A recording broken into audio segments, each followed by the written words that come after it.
በ6 ወር ውስጥ አዲስ አበባ እንገባለን እና የዜግነት ብር አምጡ ተብሎ ገንዘብ የተሰበሰበበት ጊዜ ነበርና የቀጣው እጅጉ በዘመናዊ በተረቀቀ መንገድ የተደራጀ ጦራችንን ተጠቅመን በአጭር ወራት ውስጥ አዲስ አበባ እንገባለን ስለማለታቸው ሲነገር ስለ ጠፈር ይመራመራሉ የሚል ግምት ስለነበር በብዙ ሰው ዘንድ እንዴ ሰው ስለምድር ምንም አይዲያ የላቸውም ወይ ተባለ። እንደዚህ እየተባሉ ይባሉ የነበሩ ቀልዶች ነበሩ።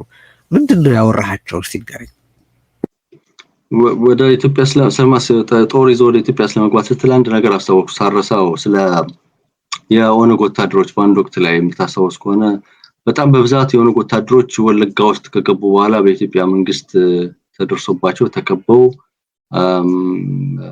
እርምጃ ተወስዶባቸው የተማረኩም በቴሌቪዥን ቀርቦ እንደነበር ምናስታውስ ይመስለኛል። ያኔው በዛው በኤርትራ በጣም በብዛት ያ ኦፕሬሽን ከአቶ ገላሳ ዲልቦ ጋር ቅርበት ነበረኝ፣ በጣም ቅርበት ወዳጅነት ያህል። አሁን በቅርቡ ነው የሞቱት እንዲሁ እና አንድ የሳቸው የአቶ ገላሳ ዲልቦም አንዱም አመራሩ ምንድነው አስመራ የሚያደርገው ታግቶ መቆየት፣ አስመራ መቆየት የሻዕቢያን አካሄድ የመረዳት ከሰገለ እንዲደረግ የተደረገበት ነው ነበርና እኛ ወታደራዊ ፕላን አውጥተን ያልገመገምነውን እንዴት ነው የኤርትራ ኮሎኔሎችና የኤርትራ አንትሮች በራሳቸው ፕላን ብቻ አውጥተው እስከዚህ ድረስ የሚሄዱት ብለው ያነሱበት አጋጣሚ ነበርና ይሄ አጋጣሚ ያ ነው። ምንድነው የሆነው? ሀሬናና ሲምቦል ከነበሩ የኦነግ ወታደሮች አንዳንዶቹም ወዲያውኑ እጃቸውን ለኤርትራ መንግስት ምርኮኞች ናቸው ኦሮሞ ተወላጆች ተሰባስበው በአጭር ጊዜ ስልጠና ሰጥተው በወቅቱ የደቡብ ሱዳን ጆን ጋራንግ ጽሕፈት ቤት አስመራ የነበረው ከነሱ ጋር በመግባባት ማለት ነው ከአስመራ እንደ ሲቪል አውሮፕላን ወታደሮች የሲቪል አውሮፕላን ናስር የምትባል የአንድ ኤርትራዊ ናስር የሚባል ኤርትራዊ ባለሀብት እሱ የግል አውሮፕላን ነበረች በወቅቱ የኤርትራ አውሮፕላን አቆማ የተተከሰተ ነበረችው የናስር ነበረች። በኋላ መስራት የምትጀምር የነበረችው የሲቪል አየር መንገድ አገልግሎት የምትሰጥ ማለት ነው። አውሮፕላኗ ወደ ሳዋ ተወስዳ ከሳዋ እነዚህን የኦነግ ወታደሮች ወደ 100 የሚደርሱ ይዛ በደቡብ ሱዳን በኩል አድርጋ በደቡብ ሱዳን ቦታ አርፈው ወታደሮቹን ወደ ኢትዮጵያ ያስገቡበት አጋጣሚ ነው። ያ አጋጣሚ ወታደሮች ወደ ጋምቤላ ወደ ኢትዮጵያ ሾልከው እንዲገቡ ከተደረገ በኋላ በአሶሳ ምናምን በጫካ ውስጥ እንግዲህ የኢትዮጵያ መንግስት ደግሞ መረጃው ደርሶት እንሳር መቻ ተደረሰበት። ያ ከፍተኛ በኦነግ አመራር መካከል ከፍተኛ በተለይም እንደነ ገላሳ አይነት ቁጭትን የፈጠረ ነው የነበረው። የኤርትራ መንግስት ምን ያህል እንደልባቸው ይጫወትባቸው ወይንም ደግሞ ያርግ እንደነበረ የምናውቀው ነው። ከዚህ የከማል ገልቹ 400 ያህል ኦሮሞና ሌሎችም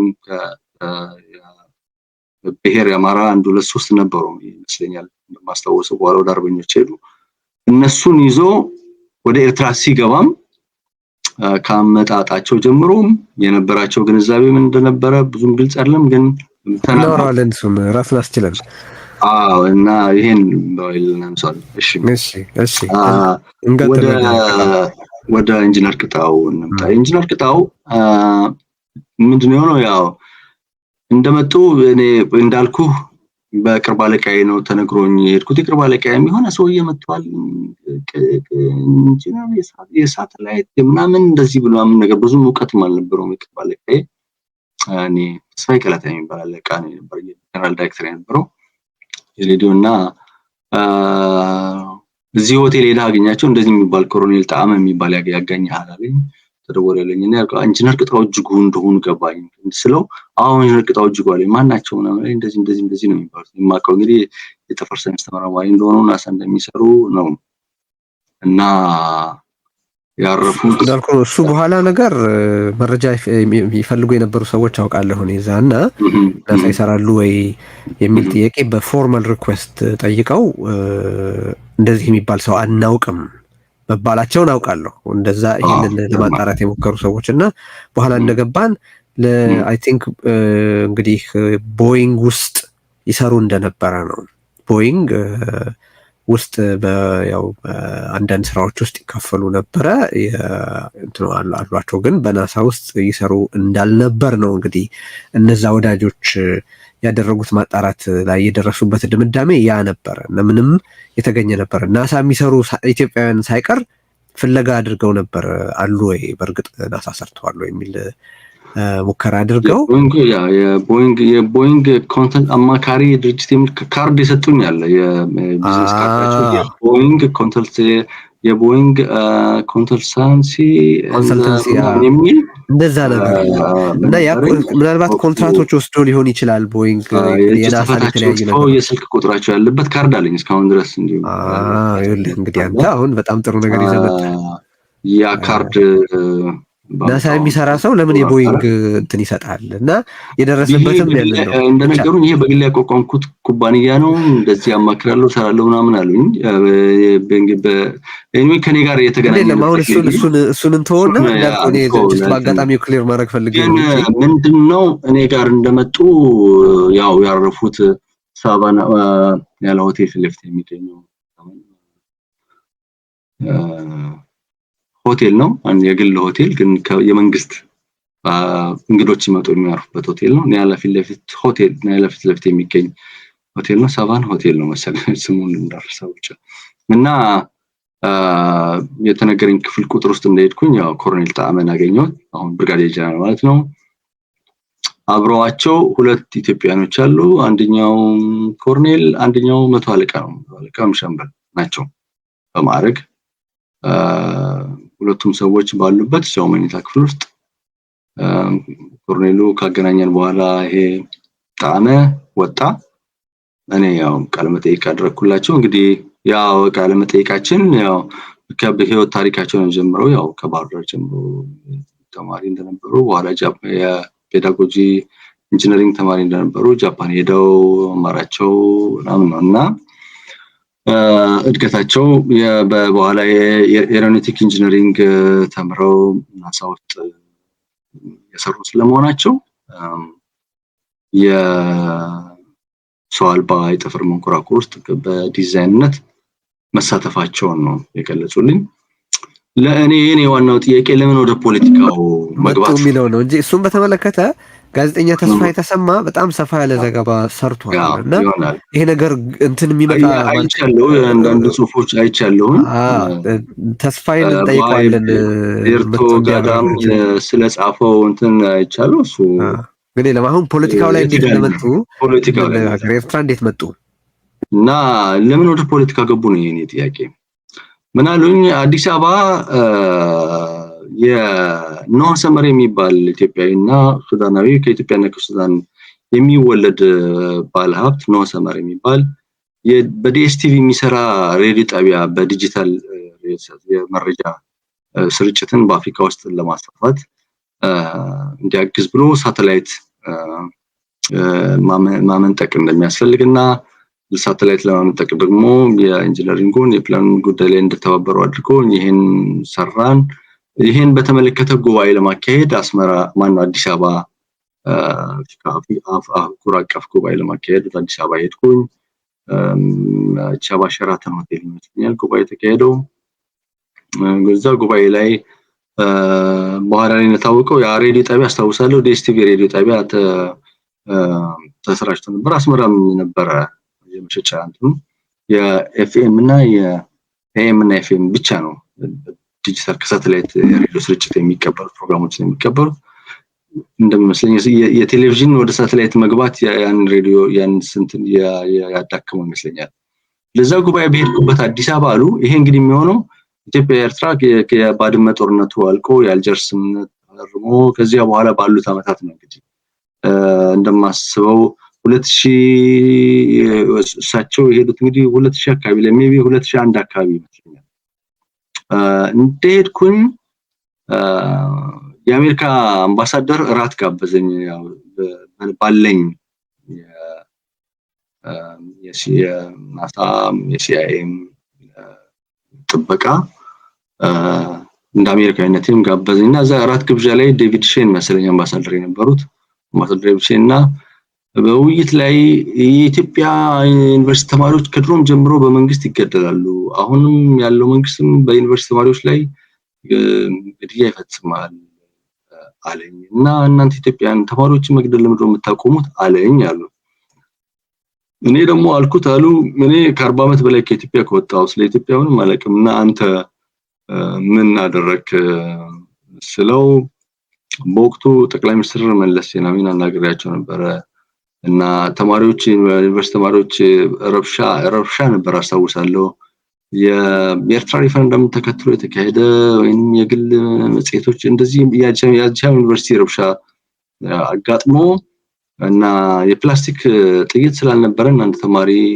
ተገደለ እንደማስታውሰው አሰፋ ማሩ የሚባል የመምህራን ማህበር ጻፊ ምናምን ልክ ነው እና በእንደዚህ ተማሪዎች ተገደለ እና ታዲያ ለምን እና ለማስቆም አልቻልንም እንደዚህ ሁኔታ ነው አጋጣሚ የተፈጠረው ነው ብሎ አስረዳኝ ይሄን አወራኝና እኔ አዘንኩኝ ያሉ በኋላ አቶ ስብሐት ነጋን ከአመራሮች ከባለስልጣናቶች አቶ ስብሐት ነጋን አገኘዋቸውና ስብሐት ነጋን ስንወያይ ለኢትዮጵያ ህዝብ የተለያዩ እርዳታዎችን እኔ ባለኝ እንትን የኮምፒውተር ወይም የኤሌክትሮኒክስ ቴክኖሎጂዎችን ማሻገር ማቀበል እችላለሁ አልኳቸው አቶ ስብሐት ግን ምን አሉኝ እኛውን የሻቢያ የሚባል ጠላት ጋር ውጊያ ውስጥ ነው ያለነው ሻቢያ ለኢትዮጵያ አደገኛ ጠላት ነውና ለምን ኒውክሌር እንድንሰራ ታግዘንም አለኝ ማን እንደዛ ያለው አለኝ ስብሐት ነጋ አለኝ ኦኬ ማለት ለቀጣው እጅጉ ነው ያንን የሚሏቸው ለቀጣው እጅጉ ለምን ይልቅ ይሄን አታግዘንም አለኝ እና እኔ ደግሞ ደነገጥኩ አሉ እና ምክንያቱም እንዴት ለኤርትራና ኢትዮጵያ በኒውክሌር ደረጃ የሚፈላለጉ ይሆናሉ የደነገጥኩኝና አዝኜ ወጣሁኝ አሉ በኋላ በዩኒቨርሲቲ ተማሪዎች በዚህ ረብሻ ጊዜ ተፈናቅለው ወይንም ሸሽተው ወደ ኬንያ የገቡ ስደተኞችን ማግኘት ፈልጋለሁ ብዬ ኬንያ ሄድኩኝ ካኩማ የሚገኘው የስደተኞች ካምፕ ደረስኩኝ እና አገኘዋቸው ተማሪዎቹ ደግሞ በአገሪቱ ስላለው የፖለቲካ እንትን በደንብ ነገሩኝ አሉና እንግዲህ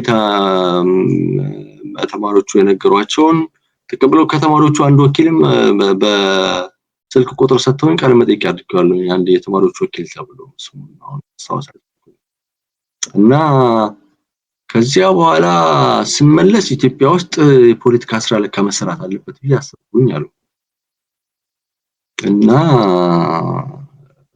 እንግዲህ እንደተመለስኩኝ ስመለስ አርበኞች ግንባር የሚባል ኤርትራ ውስጥ አለ ምናምን የተለያዩ ተቋሞች አሉ ሲባል ስለሰማው እስኪ ልይብዬ መጣሁኝ አሉ ወደ ኤርትራ ሲመጡ ይገርም ወደ ኤርትራ ሲመጡ ከነዛ ሁለት ሰዎች ጋር የመጡና ፕሮግራማችን ብለው ሲመጡ ስለ አርበኞች ግንባር ስለምናምንም እነሱ በእንታም የኢትዮጵያ አንድነት አርበኞች ግንባር የሚል ድርጅት መስርተው መጡ ሲመጡ በቃ አሜሪካ እንደሄዱ እነዚህ ያልኩን ሁለት ኢትዮጵያውያን አገኟቸው አላቅም ግን እንዴት እንዳገኟቸው አላቅም እንግዲህ ያያል ሰው እንደዚህ የሚባል ሰውዬ ነው አንደኛው እና ተዋለቃ እና ኮሎኔል ሌተናል ኮሎኔል ሻለቃ ነገር ነውና ይዘው መጡና ፕሮግራማቸውን ብለው ያሳዩት እና ጣዕመ ኮሎኔል ጣዕመ ሲለኝ በትግርኛ ነው የሚነግረኝ እንግዲህ ቀስ ብሎ ለኢሳያስ ጋር ሊያገናኝ ይዣቸው ሲሄድ አሉ ለኢሳያስ ፕሮግራሚ ብለው የሰጡት ካርድ ላይ ያለው የኢትዮጵያ ካርታ ብታዩት ታናይ ቀደም ካርታ የድሮን ካርታ ነው ያደረጓት አለኝ እና ኢሳያስ ደግሞ እንደዚህ አይቶ ያለችባት ነው ኤርትራ ኢሳያስ ደግሞ እንደዚህ አይቶ ስቆ መለሰላቸውና እሺ ሁሉም የምትፈልጉት ነገር ይደረግላችኋል ብሎ አሰናበታቸው አለኝ እንግዲህ አስበው እስከዚህ ድረስ ነው እንግዲህ ወደ የፖለቲካ ትግል ጀምራል ይላል ወደ አንድ ሉዓላዊት ሀገር እየመጡ ስለ ሉዓላዊት ሀገር ምንነትና ያን ያህል ነው እንግዲህ የነበረው ግብታዊነታቸውን ነው እንዳልከው የቅጅት አይነት በኋላ ያን ቃለ መጠይቅ የተደረገ ኤርፖርት ላይ በሚቀጥለው ቀን ይሄዱ ነው እና እኛ ፕሮግራሙን ያው ቃለ መጠይቁን ጠዋት አስተላለፍ ነው። ኤርፖርት ላይ ሆነው ደወሉልኝ ይሄዱ ያለውና ከመሄዳቸው በፊት በቃ አወራን ስለኔ እንደዚህ አወራን። ኢትዮጵያ አማርኛ ግን ንጹህ ነው፣ በጣም ጥሩ አማርኛ ነው የምታወራው ምናምን አለ። እኔ እኮ እንደዚህ ነኝ፣ ኢትዮጵያ ነው ተወልጄ ያልኩት፣ እንደዚህ ነው ኤርትራ የመጣሁትና ኢትዮጵያዊ ትውልድም አለኝ እንደዚህ ነው እና በጣም ይገርማል። በቃ ጀርመን ሀገር ካለ የጀርመን ሀገር ጋዜጠኛ የኛ አባል ነው፣ የኛ በጀርመን ያለ የኛ ወኪል ነው፣ አገናኛለሁ፣ አንተም የኛ ጋር አብረን መስራት አለብን፣ ኢትዮጵያ ጉዳይም ያው እየሰራችሁት ነው ምናምን ብለው አንካርድ ምናምን ሰጡኝና በቃ በጣም በኃይለኛ ሁኔታ ሰምጠዋል ፖለቲካው ይባላል እና ቃለ መጠይቃቸው ግን በቃ እኔ ቃለ መጠይቅ እየሰማው ያለው እየሰማው በጣም ነው ከልብ ያዘንኩላቸው ማለት በቃ ምን ያህል የኢትዮጵያ ፖለቲካ በጣም እየተበላሸ ፖለቲካ ምስረታ በቃ ቀላል ነገር ወይ ለመተዳደር የሚፈልጉትም አሉ፣ ግን ደግሞ በሀገርን የሚጠቅሙ በተለያየ ሙያ መሳተፍ የሚችሉ ሰዎች የግድ ፖለቲከኛ መሆን አለባቸው ወይ የሚል በቃ ነገር ነው እያልኩ እና እንደዚህ አይነት ሰው እንግዲህ አሜሪካ ነገር ሆኖ ምን ያህል ትልሉ እንደሚችሉ ይገባኛል ያልኩ ነውና በኋላ ወደ አውሮፕላን አሁን እየገባሁ ነው ደወሉልኝና እንዴት ነው ፕሮግራሙ ጧት ተላለፈው እንዴት ነው ከአዲስ አበባ ወሬ አልሰማችሁም ምን ወሬ ዶምን ህዝቡ አልተነሳም የኔን ነገር ሰምቶ አላ ኢስነር እንግዲህ እንጠብቃለን ተስፋ አደርጋለሁ ህዝቡ አንድ ቃለ ምልልስ ወይ አንድ የሆነ ዝግጅት በተመለከተ ተሰርቶ ህዝቡ ለምን አልተነሳም ነው ጥያቄያቸው። አዎ እኮ የዋህነታቸውንም ወይንም ደግሞ በይሄ ባንድ ዕውቀት በጣም ትልቅ ሰው ወይም እንትን ስለሆንክ ያ ማለት ግን ሁሉም ሰው አንተ ያልከውን ቃል በሙሉ እየሰማ እንትን ያደርጋል ማለት እንዳልሆነ በነገራችን ላይ አንድ ጊዜ በተመሳሳይ አንድ ፕሮፌሰር ይልማ ጥላሁን የከብት ሐኪም ፕሮፌሰር ይልማ ጥላሁን ነው ስማቸው ጥላሁን ይልማ አሁን እንደውም የትግራይ ህዝብ ማለት ወያኔ ካንሰር ነው እያንዳንዱ ሴል ነው መገደል ያለበት መልሶ እንዳንሰራራ ያሉ ሰው ናቸው። በጣም አመሰግናቸውን እኔና አለቃዬ ቁጭ ብለን በፎን ኮል ነው ደውለን አናገርናቸው አለቃዬ ግርማይ በርሄ እና ያን ጊዜ በቃ የውጭ ስልክ እንደልባችን ነው ያው ለእንትኑም ሲባል እናሰነግራችሁ እንዴት ነው ያኔ የከብት ህክምና በሆነ እንትና አውሮፓ ውስጥ በተነሳ የከብት እንትን በሽታ ታዋቂ የሆኑ ሰው መሆናቸው በከብት ህክምና እና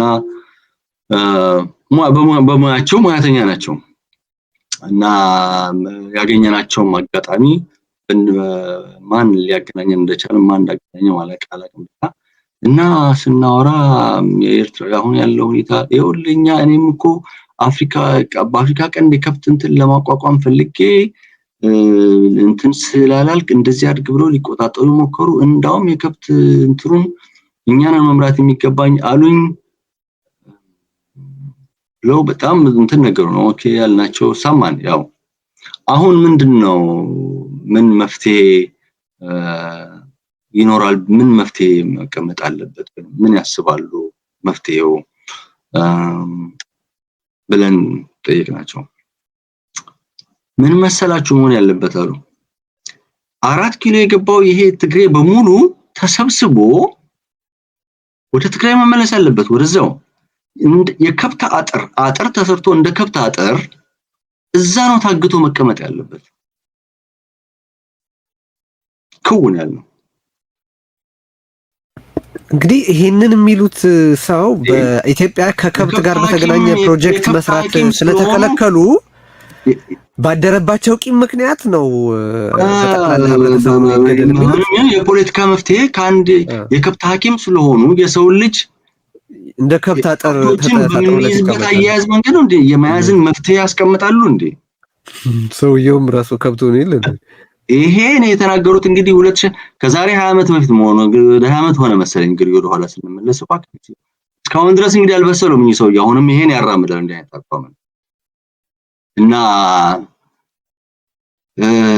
ባላስተላለፍ ነው ጣል ነው ለምንም የሚጠቅም አይደለም ጣል ነው። የእሳቸው ብቻም ሳይሆን የፕሮፌሰር ለምሳሌ ፕሮፌሰር ኤፍሬም ይስሐቅ መጥተው ነበር። ፕሮፌሰር ኤፍሬም ይስሐቅንም ቀለም ጥቅስ እንዳላቸው መጥተው ነበር። ዓለም አቀፍ ሲምፖዚየም ጉባኤ ነበር በስነ ቃላት የስነ ቃል የህዝቦች ስነ ቃልና የእሳቸው ደግሞ በአንጻሩ ነው የህዝቦችን ትስስር የስነ ቃሉ ውህደቱ ይሄ ነው ጥልቅ ምሁራዊ እንትን ሰጡን።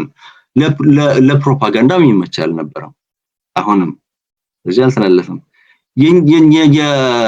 የፕሮፌሰር የፕሮፌሰር ይልማ ጥላሁን ግን ደንግጠን ነው ይጣል ነው በቃ በጣም ደንግጠን እንደዚህ አይነት አስተሳሰብ ያላቸውን ሰው እንዴት በአንድ ኢትዮጵያዊ ትግራይ የኢትዮጵያ አካል ነች ብሎ የሚያምኑ ትግራይ ኢትዮጵያዊ እንዴት እንደዚህ ማሰብ ይቻላል? ግን አሰቡ እኮ አሁንም እኮ እነ ዳንኤል ክብረት ማስበው እኮ ያን እኮ ነው እያደረጉ ያሉት። ዳንኤል ክብረት የዛሬ ስንት ያኔ የትግራይ ኃይሎች ወደ ደብረ ብርሃን በተቃረቡበት ጊዜና እየተሳከሩ ቅርሻታቸውን ያቀርሹ በነበረበት ጊዜ አውስትራሊያም ታዝማኒያም የነበሩ አቦርጂኖችን በእንዲህ አይነት መልኩ ነው ጥርግርግ አድርገው ያጠፏቸውና አሁን አውስትራሊያ መሰርቷት ብሎ እኮ ነው እንደ መልካም አብነት የተናገረው። እኛ በወቅቱ በኤስቢኤስ ላይ ቀርቤ እኔ ሊያኖር የሚችል የፖለቲካ አስተያየት ይሰጣሉ ብለን ስንጠብቅ በከብታዊ ወይንም በእንስሳዊ አይነት የሰው ልጅ በእንስሳዊ አይነት አያያዝ አይነት ሲያቀርቡ እውነትም የከብት ሐኪም ናቸው። ስለዚህ እሳቸውም እንዳውም ገና በከብትነት ወደ ሰው ህክምና የሚያስፈልጋቸው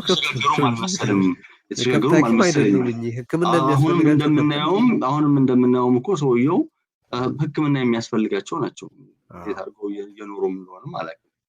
እና ከብቶች በወገኖቻቸው ላይ በሰው ማለት በወገኖቻቸው ላይ እንዲህ ያለ ጭካኔ ይሁዳውያን እንኳን በዛ በሚሊዮን ደረጃ የፈጇቸውን የናዚ ወንጀለኞችን የናዚ ወንጀለኛ አዛዦች መሪዎችን እንኳን እንጨፍጭፍ ብለው እኮ አልተነሱም።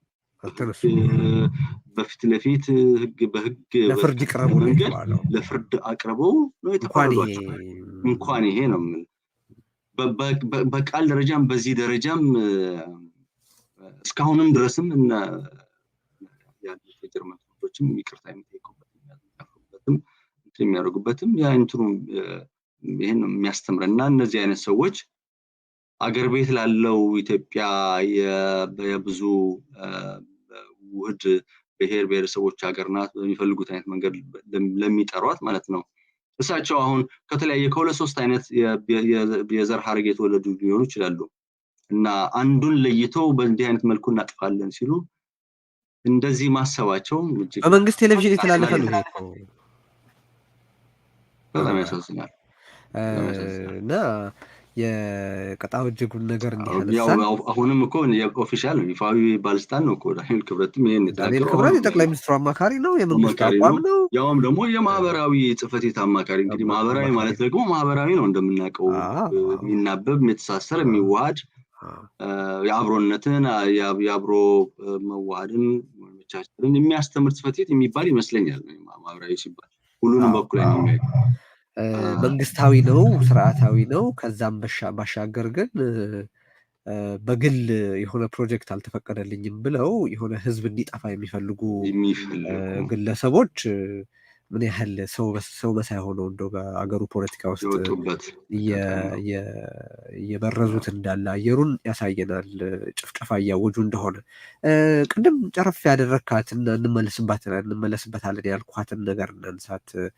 የከማል ገልቹ ወደ ኤርትራ አገባብ እና ከዛ በኋላ ከኤርትራ ጋር ገጥሟቸው የነበረን ችግር በተመለከተ እስቲ ባጭሩ እናንሳ እና አብሮ ከዛ ጋር በተሳሰረ ማንሳት መፈልጋቸው አንዳንድ በወቅቱ የነበሩ የኢትዮጵያ ተቃዋሚዎችን በተመለከተ ያሉ ነገሮች አሉ። መጀመሪያ በከማል ላይ አተኩረን እስቲ ምን ነበረ ሲገቡ፣ ከዛ በኋላ ብዙ ችግር እንደገጠማቸው እሰማለሁ። እሱ በአጭሩ ውስጥ ይንገረን። እንግዲህ ከማል ገልቹ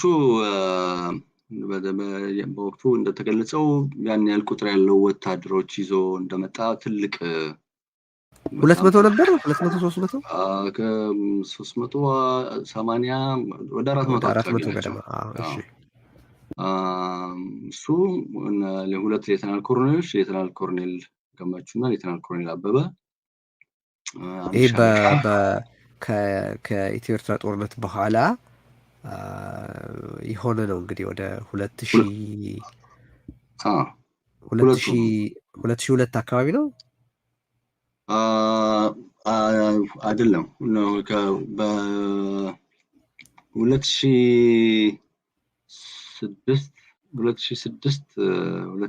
አካባቢ ነው እንጂ በፈረንጅ አቆጣጠር ማለት ነው። ከ97 ምርጫ በኋላ ነው። ኦኬ ከዛ ከ97 ምርጫ በኋላ ነው። እሺ 97 ምርጫ በኋላ ነው። እና ከመጣ በኋላ ትልቅ ቸበርቻቻ ሆነ። ግብዣ ጭፈራ ተደረገ። በአጋጣሚ አርቲስት ሰለሞን ተካልኝና ጋዜጠኛ ደምስ በለጠም ነበሩ። ተጨፈረ። ሁሉም ከነ ጀነራል ስብሐት ከኢሳያስ በቀር ሁሉም ጀነራሎች በተገኙበት ጭፈራው ደስታው ተቀለጠ እና በኋላ እንደ ያልኩ ሶስተኛ ጉባኤ ያ አፊምቦ ላይ የተካሄደው ጉባኤ የማነ ገብረአብ የተገኘበት ጉባኤ ላይ እንግዲህ አንድ ክፍት ወንበር የተተወ ነበረ። ያ ክፍት ወንበር የስራ አስፈጻሚ ክፍት ወንበር ነበር። ያ ክፍት ወንበር ጀነራል ከማል ገልቹ የወታደራዊ ኮማንዶ የወታደራዊ ክፍል ውስጥ እንደተቀላቀሉ ይፋ ሆነ። ስራ አስፈጻሚነት ማለት ነው። ጥቂት ቆይቶ አንዳንድ ልዩነቶችን እየተፈጠሩ እንደሆነ መስማት ጀመርን። ወዲያው ግን ይፋ ሆነ ወጣ። ልዩነቶች ይፋ ወጡ። በመሀል ነው ልዩነቱ በስራ አስፈጻሚ ውስጥ በተከታታይ ስብሰባዎች 2009 ላይ 2008 ወደ 9 ሊሆን አካባቢ ላይ ነውና ተከታታይ ስብሰባዎች ያካሄዱ እንደነበር ሰማ። እኔ በቅርብ በተከታታይ በወቅቱ ከዮናታን ዲብሳ ጋር በጣም እንገናኝ ስለነበረ ቢያንስ በቀን የቀኑ ወይም በሁለት ቀን ምናምን እንገናኝ ስለነበረ ይነግረኝ ነበረ። ለስራ አስፈጻሚነት እንደውም እሱም ተጠቁሞ እሱ ግን እኔ መቆየት እፈልጋለሁ አሁን ብሎ አልገባም። በወቅቱ ልዩነት ተፈጠረ እና ከዛ ልዩነት በኋላ አንድ ማለዳ ላይ አንድ ስልክ ደረሰኝ። አንድ ዶክተር ጓደኛ የደወለልኝ። ያ ጓደኛ እኮ ዮናታን ተደብድቦ ሆስፒታል ነው ያለውና እና አለኝ። ዮናታን ጋዜጠኛ ነው አይደለ? ዮናታን ዲቢሳ አይደለም። ዮናታን ዲቢሳ ድሮ የኢህዴን ታጋይ የነበረ በኋላ ኦህዴድ ሲመሰረት ኦህዴድን ከመሰረቱት ውስጥ አንዱ። ሌላ ዮናታን የሚባል ጋዜጠኛ ነበረ። መውጣት ተቸግሮ የነበረው ጋዜጠኛ የትኛው ነው? ከኤርትራ በኦሮምኛ ክፍል ውስጥ ይሰራ የነበረ ደጋጋ ነው። ሌላ ደጋጋ ነው እሱ። ኦኬ ደጋጋ የኦሮሞ ነጻነት ግንባር ሬዲዮ ጣቢያ ባልደረባ ነበረ። እሱን ማለት ነው። ልክ ነው። ደጋጋ ነው እሱ። እሺ ቆይ ወደ እሱ እንመለሳለን። እዚህ ላይ እናተኮር መጀመሪያ ዮናታን። ሆስፒታል በኋላ ዮናታን ዲቢሳ በኋላ ኦህዴድ አባል ነበረ። ስራ አስፈጻሚ ነበር። የኦህዴድ የኦሮሚያ ክልል አስተዳደርና ጸጥታ ኃላፊ ነበር። በኋላ የፓርላማ አባልም ስለነበረ የኢህአዴግ ስራ አስፈጻሚ ነው የነበረው እና የፓርላማ አባልም ስለነበረ ለፓርላማ ጉባኤ ለንደን ለስብሰባ እንደተካሄደ በዛው ነው እንግዲህ የቀረው እና በኋላ ወደ አስመራ የመጣው 2001 ላይ ነው የመጣው። 2001 ላይ መጥቶ አጋጣሚ እንደውም ከፍስሐ ኃይለማርያም ጋር ሁሉ ተገናኙ። ከፍስሐ ኃይለማርያም ጋር በጣም በቅርብ ይተዋወቁ ነበረ። ምክንያቱም ፍስሐ ሰቆጣ ነበረ እና ሶስታችን ሆነ በጣም ብዙ ተጨዋወትን እና በኋላ ዮናታን የኦነግ አመራር ችግሮችን አልፎ አልፎ ያነሳል ነበር። ተጠያቂነት የቆዩ ይሄ እና ይሄን የውስጥ ጉዳያቸውን የኦሮሞ ፖለቲካ ጉዳዮችን እና ዋና ጉዳዮችን ናቸው እና ድብደባ ሲሄድ ድብደባ እንደተፈጸመበት ምን እስር ቤት ከእስር ቤት ለሕክምና እንደወሰዱት ምናምን ሰማሁ። መነገጠ መስለው እዚያ ውስጥ በነበሩ ያው በኦነግ በራሳቸው ውስጥ ግጭት ተፈጠረ፣ ድብድብ ተፈጠረ። ኤርትራውያን ጎረቤቶች ሰምተው ፖሊስ ተጠርቶ ነው እንግዲህ እና ከዛ ልዩነት ከተፈጠረ በኋላ አብሮ የነበሩ ሰዎች ለየብቻ መኖር ተጀመረ። ከማል ገልቹና ጀነራል ኃይሉ ጎንፋ የሚባል ዮናታን ዲቢሳ ለብቻቸው ጅማ ባር የሚባል አካባቢ ያለ ቦታ እዛ መኖር ጀመሩ። ስለዚህ የኦነግ መለያየት ይፋ ሆነ። እነ ከማል ገልቹ የቀጥታ ስርጭት አካሄደናል፣ በኮንፈረንስ አካሄደናል በስልክና በተለያዩ መንገዶች እና የሊቀመንበር ከማል ገልቹ ምክትሉ ሐሰን የሚባል ከለንደን የሚመጣ የነበረ ሌሎችም እንደዚህ ሆነው ዮናታንም እንደዚሁ ሌላ ኃላፊነት ሆነው ኦነግ ርማት ንቅናቄ አድርጎ ወጥተናል ብለው ይፋ አደረጉ። ጥያቄ ከምን ወጥተናል? ኦነግ እና ያኛውን ኦነግ ተቀባይነት የለውም። ኦነግ ወጥተናል አለው። እሺ የነዳውድ ሌላ ስም ያዙ ወይስ ያንኑ ኦነግ ይዘው? ኦነግ ነው የሚለው ኦነግ ነው የሚለው። እሺ ኦነግ የከማል ኦነግ እና የዳውድ ኢብሳ እና በኋላ እንደውም ያን ቀን ስብሰባ ላይ እኛ እንደዚህ እየሰማን ነው እና እዚያ አጠገባችን ስላለው የሆነ ሁኔታ እንደዚህ እየሰማን ነውና ለምን አንድ ዜና ሪፖርት አንሰራ የሚል ጥያቄ ጠየቅኩኝ የኛ ስብሰባ ላይ እና አለቃዬ ገርማም አድርጎኝ ዝም አለ እና ለካ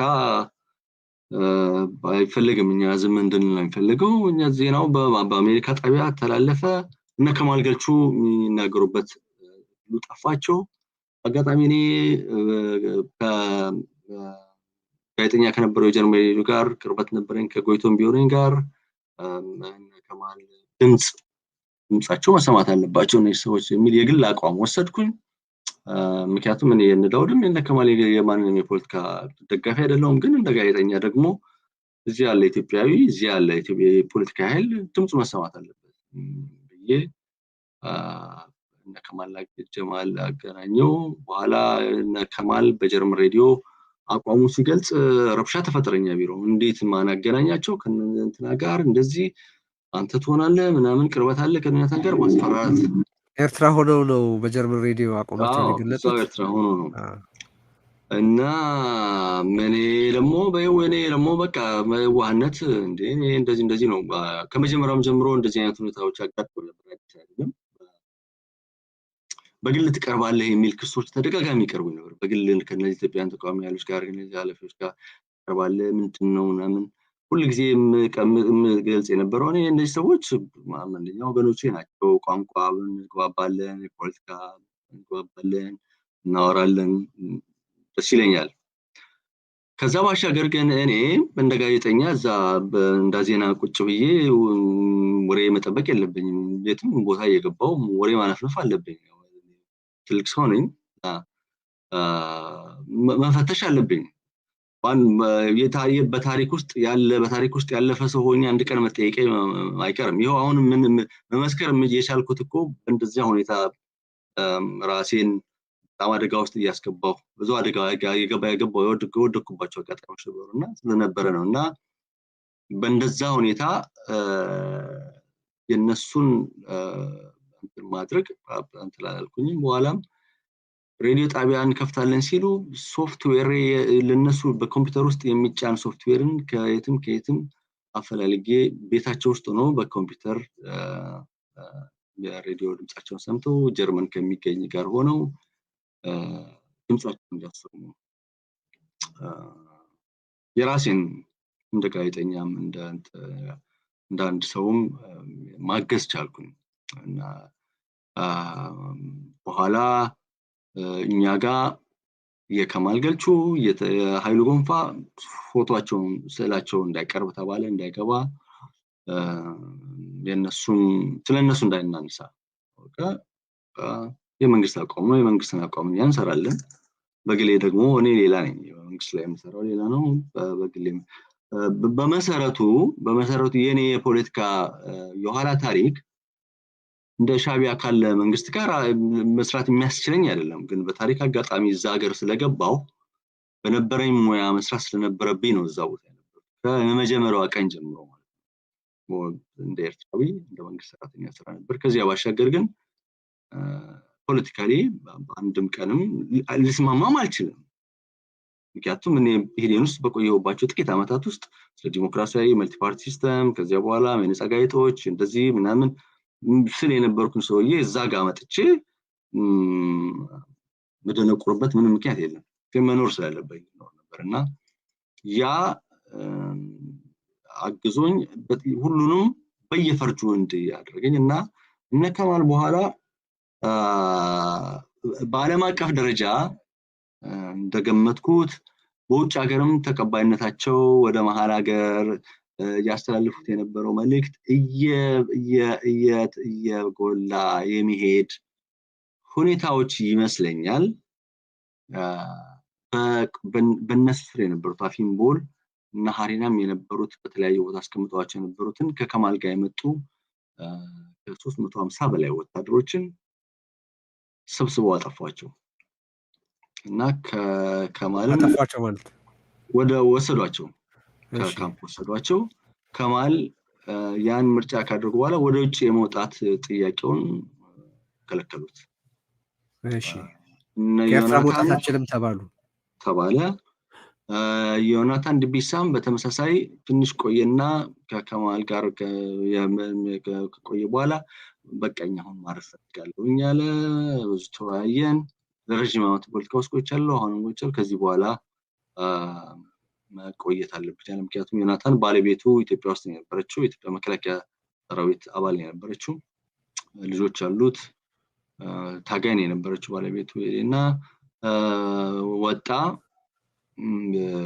በኋላ ይሄ የኦሮሞዎቹ ፖለቲካ ኒያላ ሆቴል ላይ መሰብሰብ ተጀመረ የኒያላ ሆቴል ፖለቲካ የሚላል አንዲት የጻፍኳት ጽሁፍ ላይ ያዛች እና እንግዲህ ትንሽ ኮሎኔል አበበ ገረሱ ደግሞ ሌላኛው ነው አንተ ጥያቄ ነው ባጭሩ ኒያላ ኤርትራ ውስጥ አለ ምንድነው ኒያላ እንትን ነው ኒያላ የለም ኤርትራ ውስጥ የለም እሺ ቀጥል ለምን ኒያላ ሆቴል ተባለ ነው አይ እንዲሁ ነው ዝም ብዬ ወደ አሁን የመጣ ነገር ነው ቀጥል ዞን እንደላቀለው ኒያላ እንትን ያለ ግን የለም በኋላ ኮሎኔል አበበ ገረሱም ከነ ከማል ጋር ነበር አብሮ የነበረው በኋላም በተለያዩ ምክንያቶች ወጣና ኒያላ ሆቴል መቀመጥ ጀመረ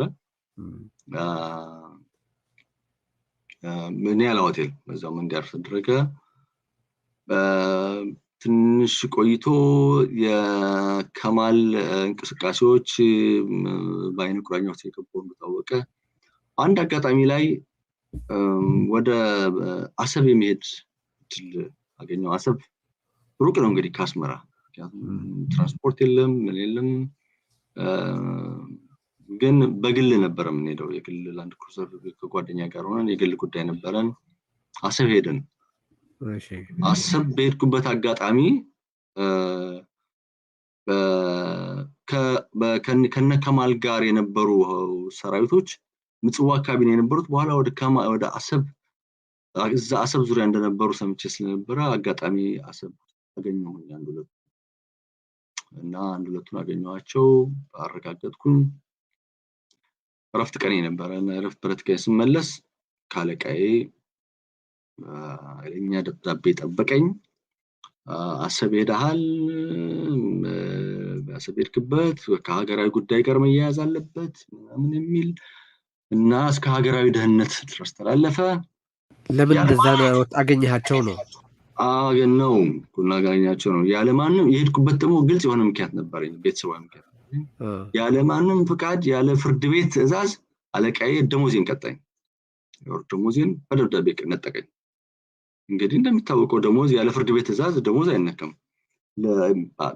ለኤርትራ ኃላፊዎች ግን ምንም ችግር የለም ቀማኝ በብሔራዊ ደህንነትም ሁኔታው የከፋ ሲሄድ እኔም በግሌ አሰብ እንደ ኤርትራዊ ዜጋ አሰብ ማልሄድበት ምክንያት ምንድነው አሰብ ኤርትራ አይደለችም እንዴ ለምን በአገራዊ ጸጥታ ጉዳይ ይታያል ብዬ ያመለከትኩኝ። ለመስሪያ ቤትም የዲሲፕሊን ኮሚቴ ውስጥ እንድቀርብ ተደረገ። ዲሲፕሊን ኮሚቴ አስረዳሁኝ። አንድ ነገር የተረዳሁት ኤርትራ ውስጥ ለግሩፖች በጽሁፍ ስታሳውቅ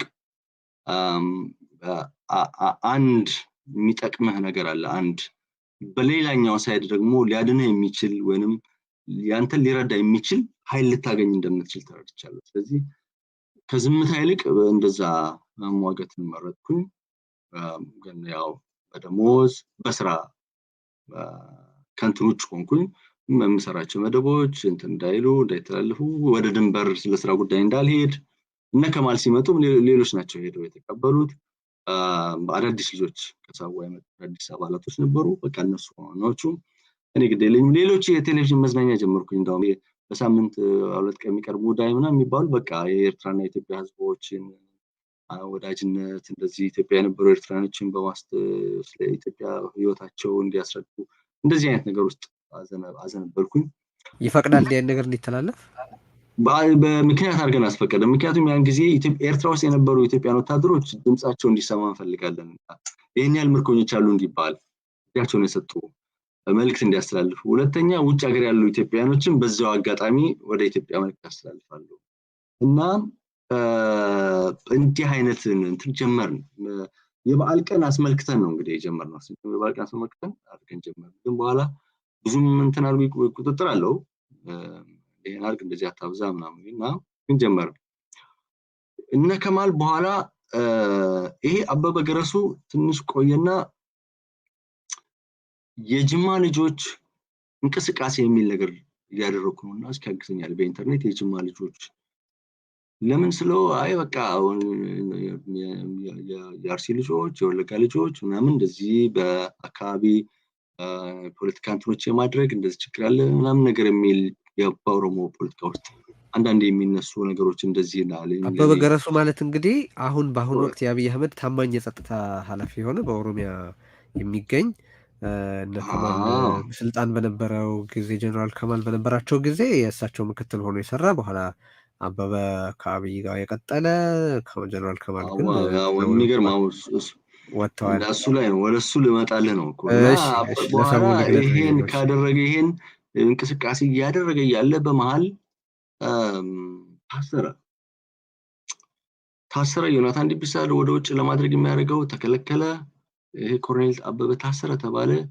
እኔ እንደወጣሁኝ ከኤርትራ ወዲያው መለቀቁን ሰማሁ። ትንሽ ቆይቶ ደግሞ ወደ ካይሮ ተላከ። አሁን በእንደዚህ ሁኔታ ታስሮ የነበረ ሰውዬ በአንድ ተለቆ ካይሮ መላኩ ገረመኝ። ዮናታን ዲቢሳም እኔ በግል በማቀው መልኩ በሽማግሌዎች ተለምኖ ውጭ ሀገር ባሉ የኦሮሞ ትልልቅ ሰዎች ተለምኖ ቪዛ እንዲሰጠው ተደርጎ ከኤርትራ ወጣ። በተመሳሳይ ብዙም በራቀ አመታት ውስጥም በኢትዮጵያ በኩል ወደ ኤርትራ ገባ የተባለ የከማል ገልቹ ልጅ ተሰኔ አካባቢ ተያዘ ተብሎ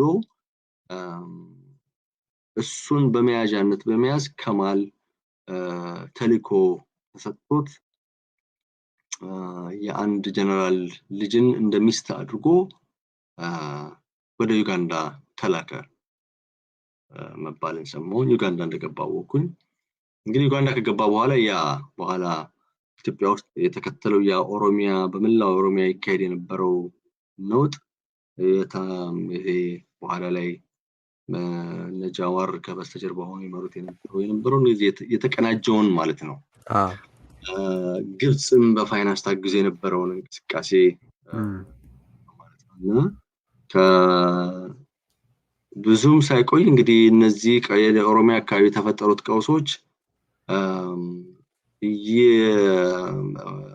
ኢትዮጵያ ውስጥ እንግዲህ አብይ አህመድን ወደ ስልጣን አመጣ። ወደ ስልጣን ሲያመጣ አንድ ፎቶ ልኬልህ ነበረ ሞባይል ላይ። ከካይሮ አብይ አህመድ አበበን ይዞት ሲመጣ ያለ እሱ ላይ ተንተርሼ ጥያቄ ልጠይቅ ነበረ። ያ እንደው ምንድን ነው ያንተ ግምት? በተለያየ ጊዜ አንዳርጋቸው ጽጌ ከኢሳያስ ጋር እኔ ነኝ ያገናኘሁት አብይን እና ስነግረው የሚያልኩት እንዴ እሱ እኮ ለኛ ያኔ የሰራ የነበረው ሰው ነው አልኩት ብሎ ለኤልቲቪ ተናግሮ በኋላ ተቆርጦ እንዲወጣ የተደረገ መሆኑን እናውቃለን። ማለት በጋዜጠኞች ሰርክል ውስጥ በደንብ የሚታወቅ የሚነገር ነገር ነው። እዛ የነበሩ ሰዎች ጭምር ምስክርነት የሰጡበት ነው። እና አብይ አህመድ በአንተ ግምት ወደ ስልጣን ከመምጣቱ በፊት ከኢሳያስ ወይም ከኤርትራ የደህንነት መዋቅር ጋር ይገናኝ ነበር ይመስላል? እኔ እንደዚህ ብዬ ባስብ እንትን እመርጣለሁ። የነ ኢሳያስ ወይም የነ የማነ ገብረአብ በቀጥታ አብይ እንደዚህ ያን ያህል ግንኙነት ነበረው ከኤርትራ እንደዛ ብዬ ማሰብ አልችልም፣ አይመስለኝም። ነገር ግን እነ የማነ ገብረአብ ከዳውድ ኢብሳ የኦነግ ክንፍ ይልቅ የኦሮሞ ብልጽግናን መጠቀም ይሻላል ወደሚል ሲያዘነብሉና ያኔውን ኦህዴድ ማለት ነው መሰለኝ። ያኔውን ኦህዴድ ሲያዘነብሉና መጠቀም ይሻላል የሚል ሲያዘነብሉና ይሄም ትኩረታቸውን እንዲስባቸው በነ ሌንጮ በቲ ቅድም ባልኩና ሌንጮ በቲና እነ ዲማ ነገ አሜሪካ ነገር አቋቁመውት ከሌሎች ጋር በጋራ ሆኖ ፈጥረን ምናምን ያሉት በኋላ አሁን አብይ አህመድን ከበስተጀርባው ሲኖሩ የነበሩት እነዚህ ስብስቦች እነዚህ ኦሮሞ ኃይሎች ከነዳውድ ኢብሳ ጋር ሳይሆን ከኦሮሞ ብልጽግና ወይም ከኦህዴድ ጋር ነው ሊሰሩ የሚችሉት የሚለውን በማድረግ ምክንያቱም በልዩነት ውስጥ የኖሩ ናቸውና የተቀበሉ ይመስለኛል። አብይ አህመድ በኋላ ላይ ሲመጣ አብይ አህመድን እንዳለ መቀበል አብይ አህመድ ፐርሰናሊ በግል ሳይሆን እንደ ተቋም በነ ሌንጮ በቲና በነ ዲማ ነገ አማካኝነት ይመስለኛል የነ አቀባብ እንዳርጋቸው በመናጀነት አይነት እንትን ሊሏቸው ይችላሉ። ግን ከዚያ ባሻገር ነው የኦሮሞ ፖለቲካ ውስጥ ኦህዴድ ቀደም ሲል እንዳልነው እነ የማነ ገብረአብ እጃቸውን ረጅም ጊዜ ያስቀቡ ስለቆዩ ፍላጎት እስካሁን ድረስ ሌንጮ ለታ ሌንጮ በቲ ዲማ ነገ እነዚህ ሆነው የኦሮሞን ፖለቲካ ለማድረግ ቅኝት ለማስያዝ ከአብይ አህመድ እና በዙሪያው ካሉ እንዳይወጡ ለማድረግ እያገዙ ባሉት አይደል እነሱ እንትን ያሉ ይመስለኛል። አብይ አህመድ ያን ያህል እንትን የነበረ አልመሰለኝም። ዛሬ አብይ አህመድ እንትን ለመስቀል ፍላጎት ስላለው ሊሆን ይችላል። የመጨረሻ ያን አብይ አህመድ ወደ እንትን ከመጣ በኋላ ይቅርታ አቋረጥኩት። ምንም ችግር የለም። አብይ አህመድ ወደ ስልጣን ከመጣ በኋላ ግን ሌተናል ኮሎኔል አበበ ገረሱን ለማግኘት አልፈለገም ማለት ነው። ያገኘው ግብጽ ድረስ ሄደው እሱን ለማግኘት ነው ብዬ ማሰብ ፈልጋለሁ። አንደኛው የሀገሩ ልጅ ስለሆነ የጅማ ልጅ ነው። ገረሱ ማለት የጅማ ልጅ ነው። ግን ከሸዋ ሄደው ግን ትውልድ ያለው ግን የጅማ ልጅ ነው። ከዚያም ባሻገርም ደግሞ በባህሪውም ራሱን የሚወድ አበበ ገረሱ ሰነፍ የሚባል ሰው ነው። አበበ ማለት ሰነፍ ታዛዥ ነው። በጣም ራሱን የሚወድ ነው። ለሱስ በጣም የተጋለጠ ሰው ነው። የስኳር በሽተኛ እንደነበር ያን ያስታውሳለሁ። እንደዚህ አይነት ሰው ነው የነበረው። ተስፋዬ ገብረአብም ነፍሱን ይማረውና እኮ የተጫወተበትም እዛ መጽሐፍ ላይም እኮ ስለሱና ስለ ኮሎኔል አበበ ስለ ኮሎኔል አለበል አማራ ሲጽፍም ያ ነው ያላለውን ነገር እንዳላድርጎ የጻፈው የራሱ ታሪክ አለው እና በዚያ ሰበብ እንግዲህ አብይ አህመድ ከግብጽ ጋር ደግሞ እና ግብጽ እነሱና አብይ እነ ዶክተር ለምን ከአስመራ ወጣጡ ራሱ የአበበ ገረሱ ጥያቄ ምልክት እንዳነሳ ስለሚያደርግ ነው። ስለዚህ ያን ማሰብ እመርጣለሁኝ።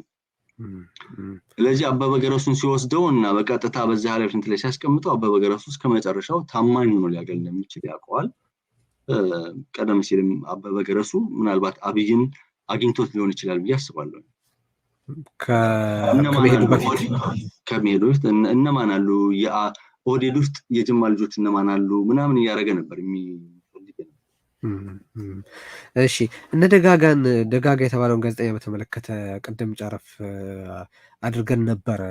ለዛሬ እንደ መጨረሻ ጥያቄ እናድርገውና በኤርትራ ውስጥ ገብተው የተቸገሩ ጋዜጠኞችን፣ ፖለቲከኞችን በተመለከተ ተናግረናል። ጋዜጠኞች በተመለከተ እነሱን ባጭሩ እናንሳቸው። እንግዲህ ይሄ ውይይታችን ወይ ጨዋታችን ማለት ብዙ ዝርዝሮች ያሉት ነገር ነው። አሁን ዛሬ ለምሳሌ የኤርትራን የውስጥ ጉዳይ በተመለከተ በጣም ማንሳት የምፈልጋቸው ነገሮች ነበሩ፣ ግን በምንም ሁኔታ ዛሬ መነሳት የሚችሉ አይደሉም፣ ሰፋ ያለ ጊዜ የሚፈልጉ ስለሆኑ። ስለዚህ እነሱን እናሻግራቸውን አሁንም መልካም ፈቃድህ እንዳለ በመተማመን ልክ ዛሬ እንዳደረግነው የተመቸ ጊዜ ፈልገን ሌላ 3ኛ ክፍል ማውራት ይኖርብናል። ምን ይመስልሃል? አብሽር ይላል እንግዲህ ወሎዬ፣ አብሽር ይላል። ስለዚህ ስለ ጋዜጠኞቹ እናውራ። ምን ነበር ጋዜጠኞች አንዴ እንግዲህ 2000 ላይ ያኔ እንከታተለው እንደነበረው በማስታወቂያ ሚኒስቴር ውስጥ በዜና አገልግሎት በምናምን ብዙ በኦሮሞ ጋዜጠኞች ላይ በኦሮሞ ቢሮ ውስጥ ባሉ ይሄ ግምገማ ማጥራት ምናምን ነገር እንደሚል እንደዚህ ምናልባትም የኦህዴድ ካድሬዎች በቃ ወደ ለማግለልም ወይንም ሆነ ተብሎም ሊሆን ይችላል በጅምላ ጋዜጠኞች ተባረሩ እና ኬንያ መጡ። ከኬንያ ወደ አስመራ መጧቸው። መሐመድ፣ ለምለም የምትባል ሴት፣ ደመቀ ነጋሳ የሚባል ቃለመጠይቅ አድርገዋለሁ። ደመቀ ነጋሳ እንደው የሚባሉ ጋዜጠኞች መጡ። ከነሱ ጋርም እንደ ጋዜጠኛ መሆኑ ከመጡት ውስጥም ገረሱ ዱኪ የሚባል መጣ ነበሩ። ትንሽ ጊዜ ቆዩ። ይሄ ያውም ከማል ገልቹ ከመምጣቱ በፊት የነበረው ነው። እንግዲህ ልዩነት እነሱ እዚህ ሀገር ቆይተን መስራት አንችልም ብለው መውጣት የጀመሩት ምክንያታቸው እንግዲህ የተለያዩ ምክንያት የነሱ ሊኖራቸው ይችላል። ብዙም የሚያሰራ ነገር የለም፣ ወደ ውጭ መውጣት እንፈልጋለን አሉ። ይሄ ደጋጋ የሚባለው ጋዜጠኛ ግን ነባር የኦነግ ታጋይ ነው። በረሃ ከነበሩት ውስጥም ነው። በረሃ ማለት አሶሳ ምናምን ከነበሩት ታጋዮቹ ነው። ሱዳን የነበረው የነሱ ሬዲዮ ጣቢያ ላይም እዛ ላይ ጋዜጠኛ የነበረ ነው። እዚያ አብረው ከነበሩት ውስጥም አሁን ወደ ኤርትራ ገብተው ወደ ኢትዮጵያ ከገቡት የኦሮሞ አመራሮች ቶሌራ የሚባለው ሰውዬ ሰምተው ይሆናል። ቶሌራ እና ቀጀላ መርዳሳ እዚህ ሁለቱም ጋዜጠኞች የነበሩ ናቸው። ቀጀላ መርዳሳ አሁን የባህል ሚኒስቴር ወጣቶች ሚኒስቴር ናቸው መሰለኝ። ቶሌራም እንደዚሁ። ቀጀላ መርዳሳ አበራ ነው የነበረው ስሙ፣ የአስመራ ስሙ። ያኛው ቶሌራ ደግሞ ስቴፋኖስ ነው የሚባል የነበረው ስሙ።